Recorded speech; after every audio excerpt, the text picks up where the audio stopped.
ऐसे बहुत कम ही दृश्य होते हैं जिन्हें जितना जी चाहे देख लो, मन ही नहीं भरता। उनमें से ही एक है मसूरी के पहाड़। आप पूरे पूरे दिन इन घाटियों को देखते रह सकते हैं और ये हमेशा इतने ही खूबसूरत लगते हैं। हेलो एवरीवन, अब मैं आ गया हूँ एक नए व्लॉग के साथ जहाँ मैं कवर कर रहा हूँ मसूरी ट्रिप का डे 2 और आज हम जा रहे हैं धनौल्टी। सुबह 7 बजे 14 डिग्री की ठंड में गरम गरे पराठे खाने का एक अलग ही मज़ा है। मसूरी से धनौल्टी जाने में करीब 1.5 से 2 घंटे का टाइम तो लगता ही है और हमारा फर्स्ट डेस्टिनेशन था सुरकंडा देवी मंदिर। मंदिर के गेट से मेन मंदिर पहुंचने के लिए आपको कम से कम 1.5 से 2 किलोमीटर की ट्रैकिंग करनी पड़ेगी और अगर आप बुजुर्ग लोगों के साथ आ रहे हैं तो आप हमारी तरह केबल कार का भी यूज़ कर सकते हैं, जिसकी टिकट की प्राइस आपको 205 रुपीज़ अप डाउन पड़ेगी पर पर्सन।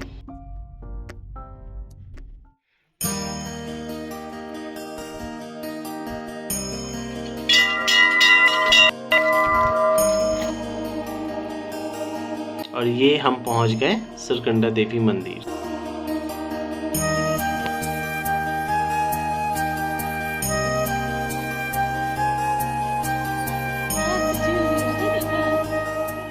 सुरकंडा देवी मंदिर 10,000 फीट की ऊंचाई पर स्थित एक शक्तिपीठ है।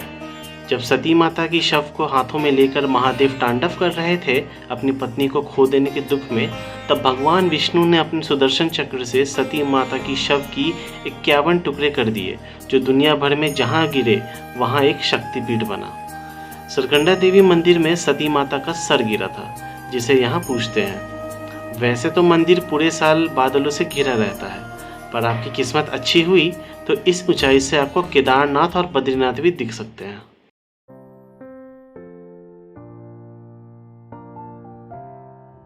सुरकंडा देवी मंदिर के दर्शन होने के बाद अब हम लोग जा रहे हैं धनौल्टी का एक सेकंड फेमस स्पॉट, जो कि है धनौल्टी इको पार्क। वैसे तो यहाँ पे कुछ बहुत स्पेशल देखने को नहीं है। ये सारे जंगल आपको वैसे भी धनौल्टी मसूरी के रास्तों में ही दिख जाते हैं, पर इतनी हरियाली हमें शहर में वैसे भी कहाँ देखने को मिलती है, तो इसीलिए आप इकोलॉजिकल पार्क एक बार विजिट तो कर ही सकते हैं। और यहाँ के लोग कह रहे थे कि अगर आप सही टाइम पर आते हैं ठंड के टाइम में, तो पूरा इकोलॉजिकल पार्क आपको बर्फ से घिरा हुआ मिलेगा, जो कि एक बहुत ही सुंदर नज़ारा होता है।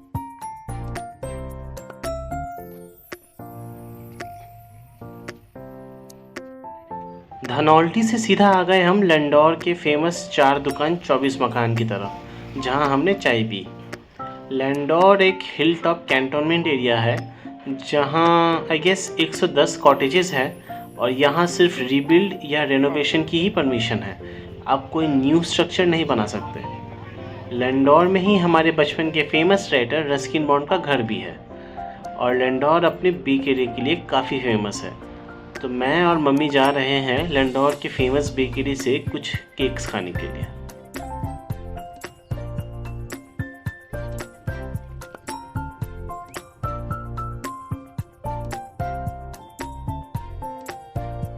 और ये है लैंडौर का फेमस बेक हाउस और यहाँ तरह तरह के केक्स अवेलेबल थे। मैंने और मम्मी ने आमंड रोज केक और बटर चीज़ केक का एक स्लाइस लिया, जो हमें ऑलमोस्ट 400 रुपये का पड़ा। ऑनेस्टली इनकी प्राइस के हिसाब से मुझे ये केक कुछ बहुत एक्स्ट्राऑर्डिनरी नहीं लगे, बट अब आए हैं तो ट्राई करना तो बनता है।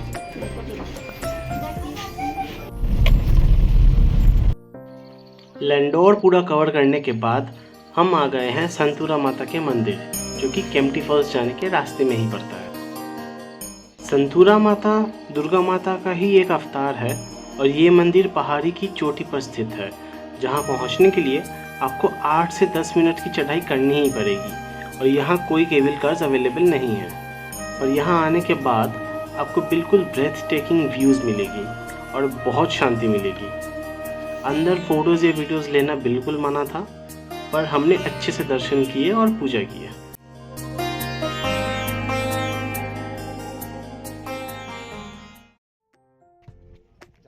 संतूरा माता मंदिर कवर करने के बाद जब सूरज ढलने को आया तो हम आ गए तिब्बतन बुद्धिस्ट टेम्पल। लोग कहते हैं कि यहाँ से जो सनसेट दिखता है वो बहुत ही ज़्यादा खूबसूरत होता है। इस टेंपल में आपको बहुत ही ज़्यादा शांति मिलेगी। यहाँ पे लोग टेंपल के चक्कर लगा रहे होते हैं, प्रेयर व्हील्स को घुमा रहे होते हैं, कुछ लोग ध्यान में लगे रहते होते हैं, मतलब बहुत ही अच्छा पर्यावरण है।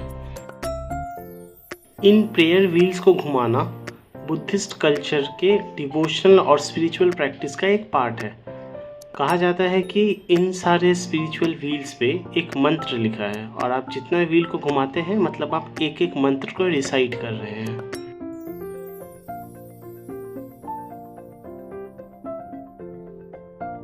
तो ऐसे ही टेंपल से सनसेट देखकर हमारा डे 2 एंड हुआ और हमने मसूरी और धनौल्टी की फेमस स्पॉट्स को कवर किया। मैं ज़्यादा हाइकिंग वाली जगहों पर नहीं गया क्योंकि मम्मी पापा उतना चल नहीं पाते।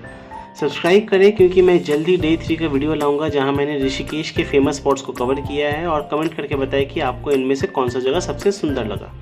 Thanks for watching.